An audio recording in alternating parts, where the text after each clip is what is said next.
GABA వేదికగా మన team India మరి ఆస్ట్రేలియా జట్ల మధ్య జరగాల్సిన 5వ టీ20 మ్యాచ్ వర్షం కారణంగా రద్దయింది. కేవలం 4.5 ఓవర్ల ఆట మాత్రమే పాసిబుల్ అయింది. సో మనమైతే ప్రీవ్యూ వీడియోలోనే చెప్పుకున్నాం రెయిన్ పడే ఛాన్సెస్ ఉన్నాయని చెప్పి. బట్ ఆ రెయిన్ మామూలుగా పడలేదు, బీభత్సంగా పడింది.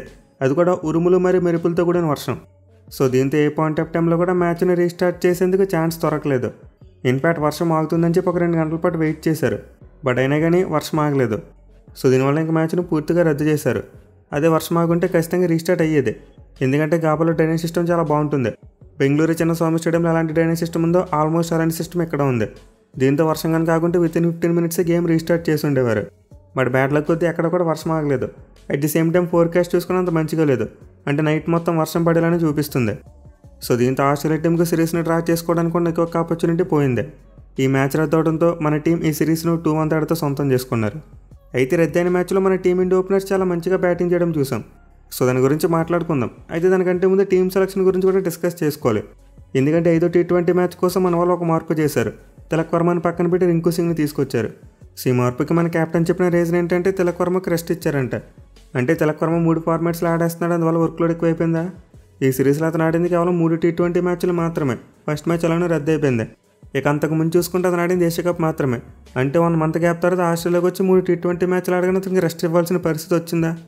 సో క్లియర్లీ మ్యాచ్లో తిలక్ వర్మని డ్రాప్ చేశారు. ఎందుకంటే ఆబ్వియస్లీ సిరీస్లో అతని పెర్ఫార్మెన్స్ అంత మంచిగా లేదు. ఆడిన 3 మ్యాచ్లు కూడా పెద్దగా రన్స్ కొట్టలేదు. అయితే సిరీస్లో అతని బ్యాటింగ్ పొజిషన్ గురించి ఆల్రెడీ మాట్లాడుకున్నాం. ఒక్క మ్యాచ్లో కూడా నెంబర్ 3లో ఆడేందుకు ఛాన్స్ ఇవ్వలేదు. ఇన్ఫాక్ట్ ఏషియా కప్లో అయినా సరే నెంబర్ 3లో కాకపోయినా నెంబర్ 4లో ఆడేందుకు ఛాన్స్ వచ్చింది. కానీ సిరీస్లో చూసుకుంటే అతను మొత్తం 5లో ఆడించారు. దీంతో అతను పొజిషన్లో సెట్ అవ్వడానికి టైం పడుతుంది. సో టీం మేనేజ్మెంట్ పేరుకే ప్లేయర్స్ని బ్యాక్ చేస్తామంటున్నారు కానీ రియల్గా చేయట్లేదు. ప్రీవియస్గా సంజు శాంసన్కి ఏం చెప్పారు, 20 మ్యాచ్లో డెక్కౌట్ అయినా సరే 21వ మ్యాచ్లో ఆడిస్తామని చెప్పారు.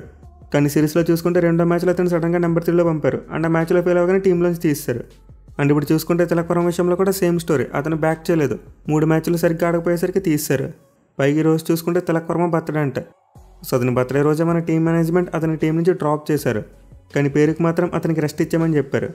సో నిజంగా మన టీం మేనేజ్మెంట్కి ఒకవేళ రింకు సింగ్ ఆడించాలని ఉంటే సంజు శాంసన్ ఓపెనర్గా ఆడించి మిడిల్ ఆర్డర్లో జితేష్ శర్మ ప్లేస్లో రింకు సింగ్ని తీసుకురావచ్చు కదా. కానీ అలా చేయరు. ఎందుకంటే సంజు శాంసన్ ఓపెనర్గా ఆడిస్తే శుభ్మన్ గిల్ని పక్కన పెట్టాలి. సో క్లియర్లీ మన టీం మేనేజ్మెంట్ ప్రజెంట్ కొంతమంది ప్లేయర్స్కి ఫేవర్ చేస్తుంది, మరి కొంతమంది ప్లేయర్స్ని కావాలని ఇగ్నోర్ చేస్తున్నట్టు అనిపిస్తుంది. ఏముందో మన వాళ్ళు మ్యాచ్లు గెలుస్తున్నప్పటికీ ప్రతి మ్యాచ్లో కూడా ప్లేయర్స్ మీద కత్తిగా అనిపిస్తుంది. అంటే ఏ మ్యాచ్లో ఎవరు ఉంటారో తెలియదు, ఎప్పుడు ఏ ప్లేస్లో ఆడతారో తెలియదు. సో దీనివల్ల ఏంటంటే ప్లేయర్స్ యొక్క కాన్ఫిడెన్స్ తగ్గిపోద్ది. ఏషియా కప్ ఫైనల్లో తిలక్ వర్మ ఇన్నింగ్స్ చూసి ఏమనుకున్నాం, అతను 3 ఫార్మాట్ ప్లేయర్ కానీ ఒక్క ఫార్మాట్కే పరిమితం చేశారని చెప్పి బాధపడ్డాం. కానీ ఇప్పుడు చూసుకుంటే అతను ఒక్క ఫార్మాట్లో కూడా కనుమరుగైపోలే కనిపిస్తున్నాడు. So hopefully Tilak Varma exclusion ఒక్క మ్యాచ్కే పరిమితం అయితే బాగుంటుంది. నెక్స్ట్ సౌత్ ఆఫ్రికాతో జరిగే టీ20 సిరీస్లో అతను ఖచ్చితంగా స్టార్టింగ్ లెవెల్లో ఉండాలి. అదర్వైజ్ ఖచ్చితంగా తిలక్ వర్మ ఫ్యూచర్లో మరో సంజు శాంసన్ మరియు రుతురాజ్ గైక్వాడ్ అవుతాడు. ఎనివే మన ఓపెనర్స్ పెర్ఫార్మెన్స్ విషయానికి వస్తే ఇద్దరు ఓపెనర్స్ కూడా చాలా మంచిగా బ్యాటింగ్ చేశారు. మెయిల్ అభిషేక్ శర్మకి అయితే 2 లైఫ్స్ రావడం చూసాం. ముందు గ్లెన్ మ్యాక్స్వెల్కి ఈజీ క్యాచ్ని డ్రాప్ చేశాడు. అలాగే తర్వాత బెన్ వార్సిస్ కూడా సేమ్ టు సేమ్ ఈజీ క్యాచ్ని డ్రాప్ చేశాడు. దీంతో అభిషేక్ శర్మకు 2 సార్లు లైఫ్ వచ్చినట్టు అయింది.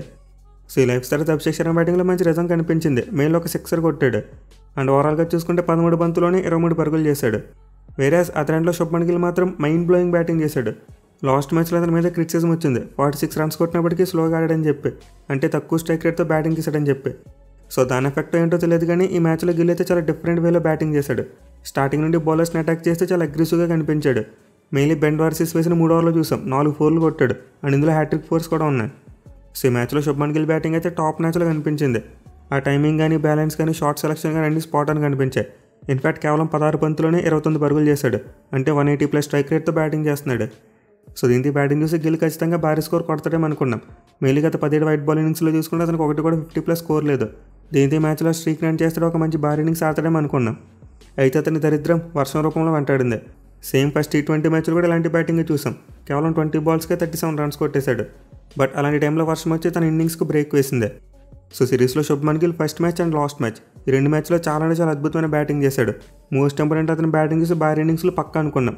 కానీ 2 మ్యాచ్లో మాత్రం అతని వర్షం వెంటాడిందే. బట్ ఎనివే మిగతా 3 మ్యాచ్లతో కంపేర్ చేసుకుంటే రద్దయిన 2 మ్యాచ్లో పిచ్ కూడా కాస్త బ్యాటింగ్ బాగుందనే చెప్పుకోవచ్చు. అంటే మరి out and out face wicket కాదు, బ్యాటింగ్ బాగా అనుకూలించింది. అండ్ ఒకవేళ 2 మ్యాచ్లు కనుక వర్షం రాకపోయింటే ఖచ్చితంగా గిల్ భారీ స్కోర్లు కొట్టుండేవాడు.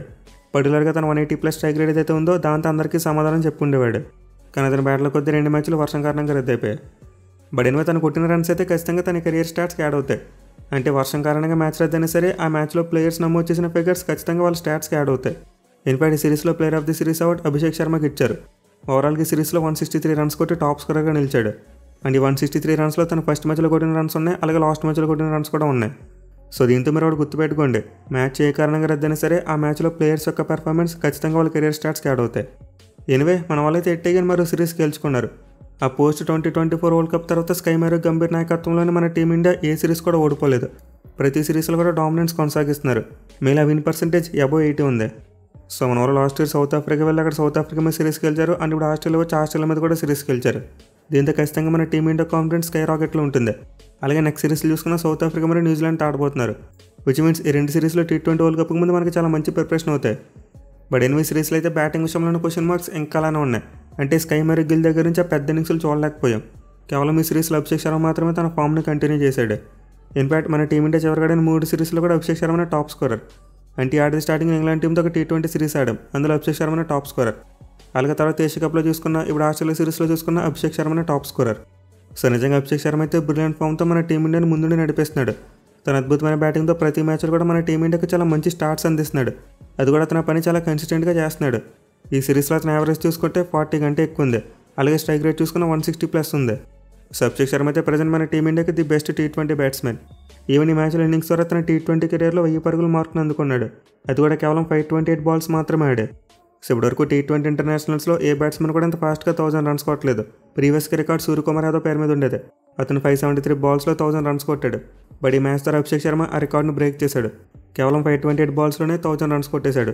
విచ్ మీన్స్ తన కెరియర్ స్ట్రైక్ రేట్ ఆల్మోస్ట్ 200 ఉంది. సో నిజంగా ఇదైతే అభిషేక్ శర్మకు ఒక అన్బిలీవబుల్ అచీవ్మెంట్ అని చెప్పుకోవాలి. ఈవెన్ ఇన్నింగ్స్ పరంగా చూసుకున్న మన టీమిండియా తరపున 1000 రన్స్ చాలా ఫాస్ట్ కొట్టాడు. అంటే విరాట్ కోహ్లీ 20 ఇన్నింగ్స్లో 1000 రన్స్ కొడితే అభిషేక్ శర్మ 28 ఇన్నింగ్స్లో కొట్టాడు. Which means Abhishek Sharma destructive batting చేయడం మాత్రమే కాదు, అది కన్సిస్టెంట్గా చేస్తున్నాడు. సో అభిగానికి ఇదే ఫామ్ని కంటిన్యూ చేస్తే ఖచ్చితంగా మనం T20 వరల్డ్ కప్లో హాట్ ఫేవరెట్స్గా మారిపోతాం. ఇక మిగతా ప్లేయర్స్ విషయానికి వస్తే ఈ సిరీస్లో మన వాళ్ళు ఒక కొత్త తలపోటుని పికప్ చేసుకున్నారు. అదే ఫస్ట్ చాయిస్ వికెట్ కీపర్ ఎవరని చెప్పి. ఏషియా కప్లో సంజు శాంసన్ మిడిల్ ఆర్డర్ ఆడించి అతని ఫస్ట్ చాయిస్ వికెట్ కీపర్ అనేది ఏమీ ఇచ్చారు మనకి.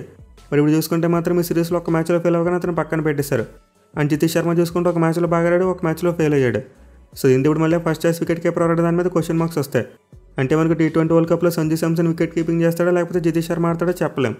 ఇన్ఫాక్ట్ వాళ్ళిద్దరు కాకుండా వేరే ప్లేయర్ వచ్చినా రావచ్చు. సో డెఫినెట్లీ మళ్ళీ వికెట్ కీపర్ స్పాట్ విషయంలో వాళ్ళు కన్ఫ్యూజన్ క్రియేట్ చేశారు. అలాగే ముందు చెప్పినట్టు తిలక్ వర్మ స్పాట్ను కూడా కొంతవరకు రిస్క్లో పెడుతున్నట్టే కనిపిస్తుంది.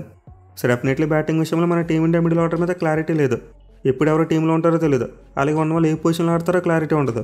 సో మన వాళ్ళు ఎలాగైనా సరే ఈ కన్ఫ్యూజన్స్ను నెక్స్ట్ రాబోయే 2 సిరీస్లో క్లియర్ చేసుకోవాలి. అంటే T20 వరల్డ్ కప్ ముందు మన వాళ్ళు ఎలాంటి కన్ఫ్యూజన్స్ లేకుండా క్లియర్ మైండ్ సెట్తో ఉండాలి. ఇక బౌలింగ్ విషయానికి వస్తే ఈ సిరీస్లో ప్రూవ్ అయింది. హర్షదీప్ సింగ్ మరియు బుమ్రా వీళ్ళిద్దరు కాంబినేషన్ డెడ్లీ కాంబినేషన్ అని చెప్పి. ఇన్ఫాక్ట్ పోస్ట్ మ్యాచ్ ఇంటర్వ్యూలో కూడా మన కెప్టెన్ సూర్యకుమార్ అయితే ఇది మెన్షన్ చేశాడు. సో దీంతో మన వాళ్ళు ఇదే కాంబినేషన్ కంటిన్యూ చేయాలి. అది బయలాటరల్ సిరీస్లో అయినా సరే లేదా T20 వరల్డ్ కప్లో అయినా సరే. సో మన వాళ్ళైతే 3 స్పిన్నర్స్ ఆడించాలని మైండ్ సెట్ ఉంటే 3 స్పిన్నర్స్ లేదా ఆల్రౌండర్స్ ఉండాలి. అంటే సిరీస్లో అయితే అక్షర్ మరియు వాషిని ఆడించారో అదే కంటిన్యూ చేయాలి. అండ్ దాని 3వ స్పిన్నర్గా ఆబ్వియస్లీ వరుణ్ చక్రవర్తి ఉంటాడు. సో ఈ 3+3 కాంబినేషన్ మనకి ఏ పిచ్ మీద అయినా సరే బాగా సెట్ అవుతుంది. అందుకే మనకు 4వ స్పిన్ ఆప్షన్ కూడా కావాలనుకుంటే అభిషేక్ శర్మ బౌలింగ్ చేస్తాడు. ఇక ప్రజెంట్ 3వ పేస్ బౌలింగ్ ఆప్షన్గా శివం దుబే ఉన్నాడు. అండ్ ఈ సిరీస్లో బాగానే పెర్ఫామ్ చేశాడు. బట్ హార్దిక్ పాండ్యా వస్తే ఖచ్చితంగా అతనైతే బయటికి వెళ్ళిపోవాలి. అంటే మోస్ట్ లైక్లీ శివం దుబే హార్దిక్ పాండ్యాకి బ్యాకప్గా మాత్రం ఉండొచ్చు. లేదా ఇద్దరిని ఆడించాలనుకుంటే మళ్ళీ ఒక పేస్ బౌలర్ని డ్రాప్ చేయాలి. అంటే హర్షదీప్ సింగ్లో లేకపోతే బుమ్రాను మళ్ళీ కూర్చోబెట్టవలసిన పరిస్థితి వస్తుంది. సో ఐ థింక్ ఈ సిరీస్లో మన వాళ్ళు బౌలింగ్ విషయంలో పర్ఫెక్ట్ కాంబినేషన్ కనిపెట్టారని అనుకుంటున్నా. కానీ బ్యాటింగ్ విషయంలో మాత్రం సమస్యలు ఉన్నాయి. చూడాలి మరి రాబోయే సిరీస్లో బ్యాటింగ్ సమస్యలను ఎలా అడ్రస్ చేస్తారనేది.